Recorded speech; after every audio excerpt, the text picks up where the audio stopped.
kita melihat sebagai pemain bahan bangunan turunan, yaitu cat Avian, Tancop memiliki jaringan yang baik terkait distribusi bahan turunan properti dan juga bangunan.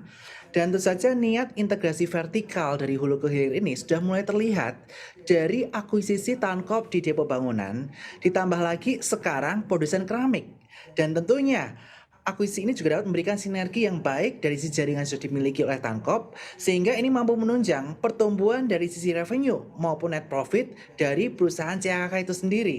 Sehingga nanti Tancop ini akan memiliki end-to-end bisnis dikaitannya mengenai bahan bangunan, mulai dari cat, kemudian depo bangunan, hingga akhirnya saat ini memiliki perusahaan keramik. Oke, berarti semakin memperluas begitu ya lini bisnis ya, Mas Bernard ya, makin memperkokoh. Tapi kalau kita lihat dari revenue growth-nya, CAKK sebenarnya revenue growth-nya cukup baik ya kalau dilihat 2018 yang tumbuh 29,5%, 2019 juga tipis ya tumbuhnya cuma 5%-an, tapi tekanan terjadi di 2020 di 25,01%. 2021 justru cemerlang di 24,64%. Seperti apa nantinya masuknya Tancop di sana akan bisa mempercantik lagi sebenarnya kinerja dari CAK ini?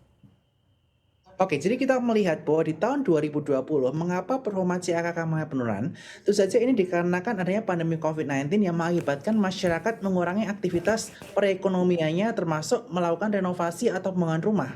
Oleh karena itu wajar saja di tahun 2020 net profitnya hampir negatif.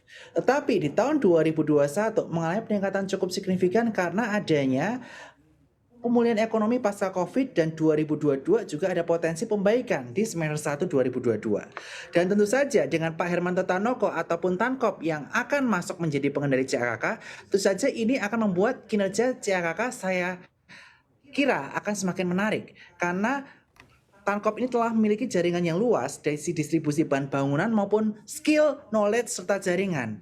Nah, oleh karena itu, menurut pandangan saya, apalagi Tancop ini, Pak Hermanto Tanoko merupakan pribadi yang merupakan excellent business builder.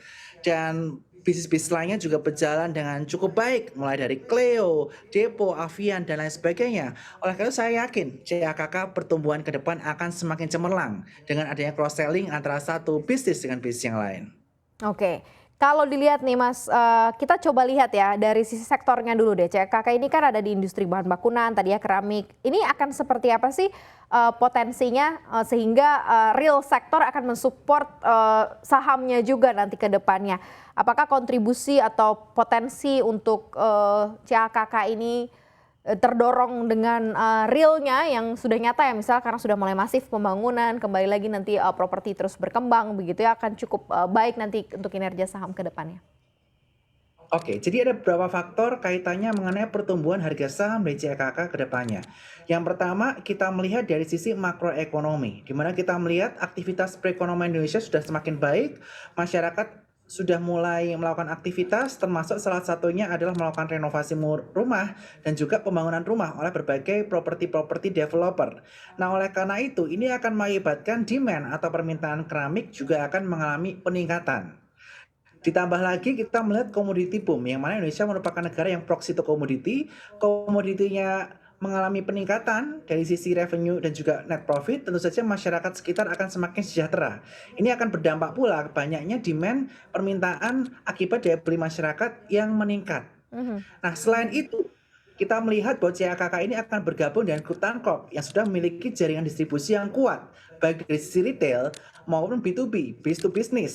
Udah ada depo bangunan, udah ada Avian, dan lain sebagainya. Sehingga tentu saja jaringan distribusi CAKK ini akan semakin baik ke depannya.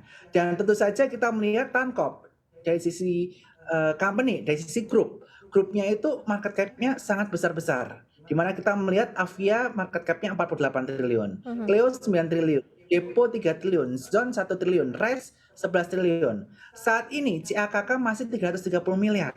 Ya, ya. Artinya apa?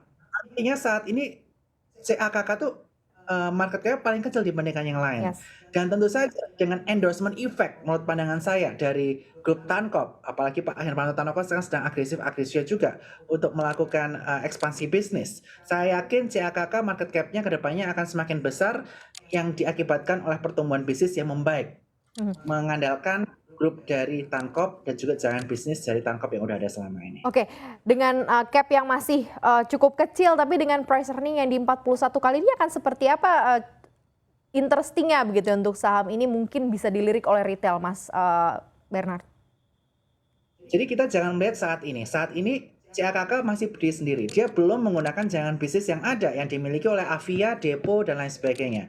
Tetapi dengan dia masuk ke Tankop, tentu saja jaringan distribusi keramik akan semakin luas. Dan ini akan mampu mengerek revenue dan juga net profit ke depannya. Apalagi pengalaman dari Tankop maupun Pak Hermanto Tanoko sudah teruji dari bertahun-tahun.